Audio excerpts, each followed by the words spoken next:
China. China. China. China. China. China. China. China.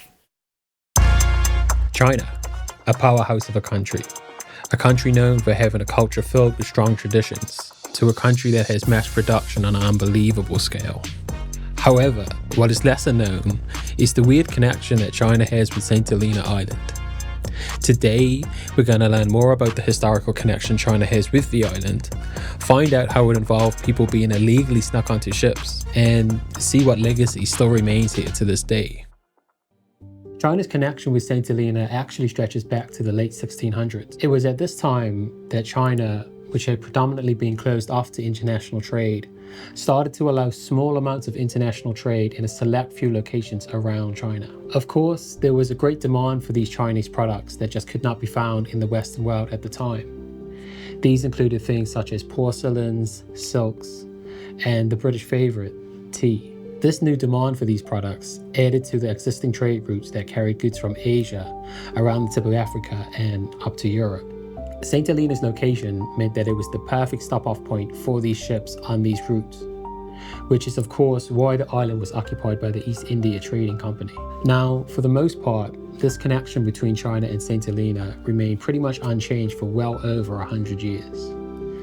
However, it was at this point that a new connection started to develop.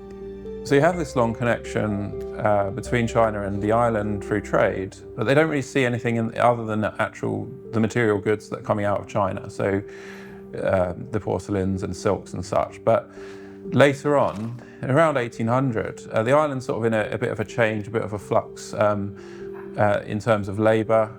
There's a lot of work required, fort building and farming and all sorts of stuff to keep the island going, which has quite a growing population, but there's generally not enough, or the labour is too expensive. So to employ like a local free person on working would be quite expensive, or at least too expensive for the island administration, in their opinion.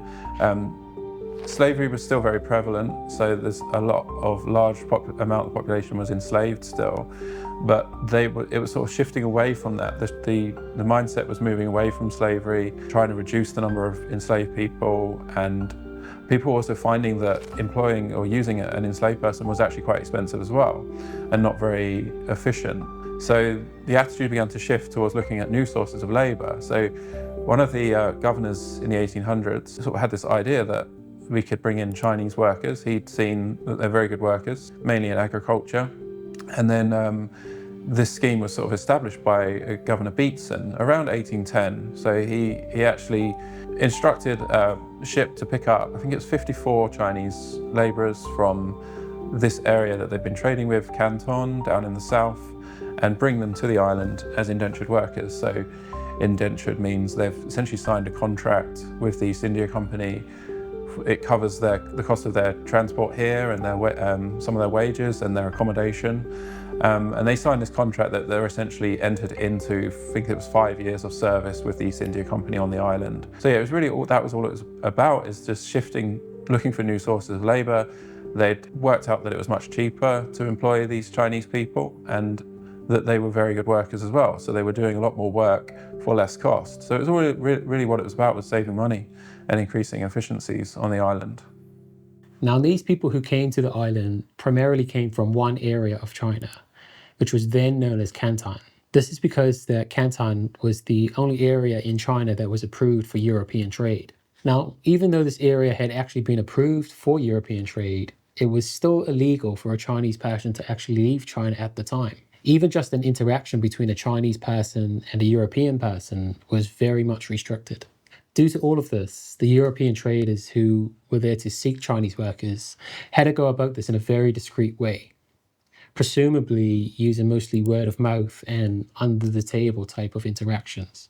Often the Chinese workers who agreed to work for these traders didn't really know what they were getting into, and were often signed into contracts without fully understanding the work that they were going to do, or even the places where they were going to.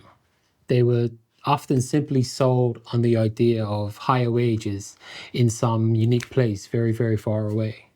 Keep in mind, these people were entirely young men who not only didn't speak English, but have probably never even left the village that they were from. So a lot of these people were almost duped or tricked or enticed onto the European ships to almost forced into these contracts to be taken away. Sure, they didn't really know what they were getting themselves into at the time, and taking great risks to do it, because if they were caught, they were liable to be sentenced to execution by the Chinese government or the emperor. So there was really taking lots of risks, but I think maybe saw it as an opportunity for a better life for themselves. China was quite a poor country, despite its huge wealth in trade. The people didn't really see the benefits of that. They were poor, say subsistence farmers, just scratching a living out. That the East India Company offered them a guaranteed wage and employment on somewhere like St Helena, and they were going to other places too. They were going to Southern Africa and other parts of the empire, and with other nations as well. So yeah, these people were mainly from this southern area, so they would have been Cantonese people, although there were two different groups that were brought to the island speaking two different languages, although we're not entirely sure what those languages would have been. Possibly one was Cantonese, although an earlier form of Cantonese, but we're not sure entirely who they were, because this simply just wasn't recorded by the English. They weren't interested exactly in who these people were, they were just interested in getting them here. So they had also a variety of beliefs and religions as well. I think there was Buddhism and also other sort of Chinese traditional folk religions present. None of them converted to Christianity when they came here. That wasn't a requirement. So yeah, quite a diverse group of people. I think the assumption from the English, of course, was that they were all just the same people, that they all spoke the same language and they all had the same beliefs and cultures. They're all Chinese, that it's a mistake that we still make today, that we assume that everyone from China might be the same, but actually, it's a hugely diverse place. Now, I also want you guys to think about the journey that these guys had to actually go through to get to the island. It's not known exactly how long these journeys took, as they simply weren't very well documented. However, it will take a modern commercial ship about 30 days to sail from China to Europe, passing through the Suez Canal, which means back then it would have taken way longer, multiple months even. And this would have been on very basic sailing ships with people who have not only never sailed before, but probably never even seen the ocean before. Yeah, so it was quite arduous, quite a risk they were taking to get on these ships, to get to places like St Helena. And they had to obviously do it sort of under the cover of darkness or clandestinely, so sneaking on the ships. They couldn't just go to the port and say, I want to get on this ship, because that was illegal. They would have been arrested by the Chinese officials at the port. So the Pearl River is this huge, vast river that goes up in the south of China, up through cities like Guangzhou. And so the English ships were sailing up this river, and you'd often have sandbanks or sort of areas that were maybe less closely watched on the river that they could tell these people to wait at for them, and then in night they could sail up and just drag them on the ship, literally sort of creeping on the ships, because let's say they faced the penalty of death if they were caught. So yeah, it was really risky trying to get on these ships and doing it in this way. And then the journey obviously was quite a long time on the ship, sailing from China, probably stopping at a few places like Malaysia and India on the way to pick up more stuff, and then lastly coming round, say past Madagascar and Southern Africa before you get to St Helena. So quite a trip to make, and these people probably had no idea where they were going, no idea what really that they were intended for, but it just represented an opportunity at a better life. You can explain what they would kind of expect when they got here, basically. So what the island was like? Yeah. It was probably the early 1800s, I guess, was one of the island's most prosperous periods. You're at the height of the East India Company now, so they're pouring in a lot of money to keep the island going. They've been undertaking huge fort repair and upgrade projects since the 1790s. The population's quite large now. We're talking about 3,000 people by around 1810. And this is about to go up massively with the arrival of Napoleon and the entourage and all the soldiers that came with him. So yeah, really a peak in terms of the island's economy, a peak in terms of the island's population, quite a busy time, lots of work, which is why the Chinese labourers were being sought after, because either locals were deemed too expensive to hire or not good enough. So they were looking for better workers. So I'm sure the island, when they first came, it was lots of opportunity and lots of great work for them to be had. And, but although the treatment of them wasn't necessarily great, there were no such things as labour laws in those days, and even being indentured was essentially a form of slavery. You're signed into a contract that you can't get out of, and you have to comply with the terms of the contract or be harshly punished, sent somewhere much worse, or just returned to China and then thrown back into China facing,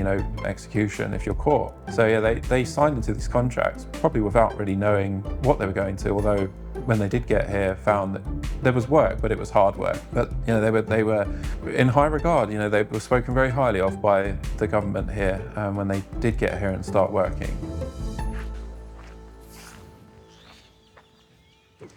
Now, this is the part of the video where I want to tell you about the incredible legacy that was left behind by these Chinese workers. I want to tell you about the incredible temples that they built. I want to tell you about the incredible food and traditions that they left behind. And I want to tell you about the interesting connections that people have found with these people today. However, unfortunately, I can't. There's actually very little remains of that part of our history here today.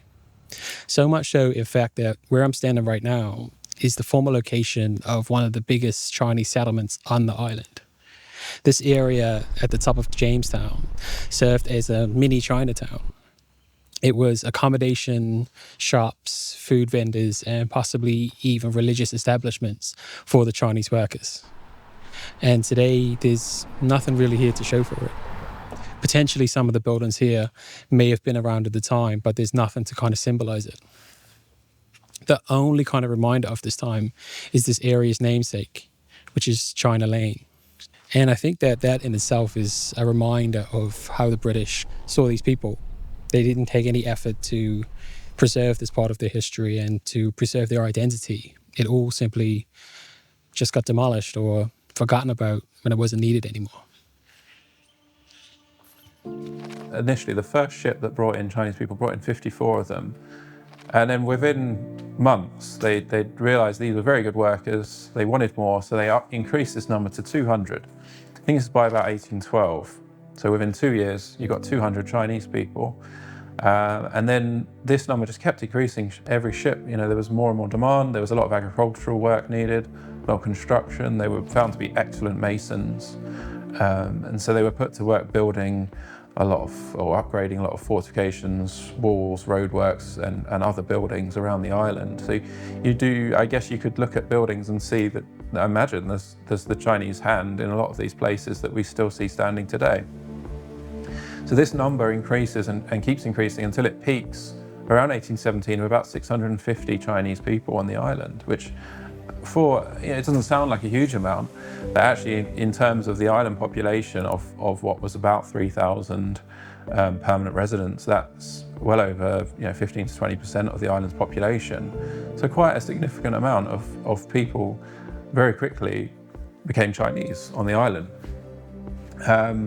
So being all single men, or men that came here and without any attachments, they naturally would have done things that young men would have been interested in. They were mixing with the local population where they could, although it was restricted. There's many cases of soldiers and others drinking and gambling with the Chinese workers here up in Upper Jamestown in what is now China Lane, where they had a settlement, and then other places as well. And I'm sure there was many relationships between Chinese people and island women as well. And I'm sure that although by the mid-1830s, the number had been reduced significantly and most of them had actually been sent back to China because there was no need of them anymore, there still remained a small population of around 20 to 30 Chinese that were allowed to settle permanently on the island and formed relationships.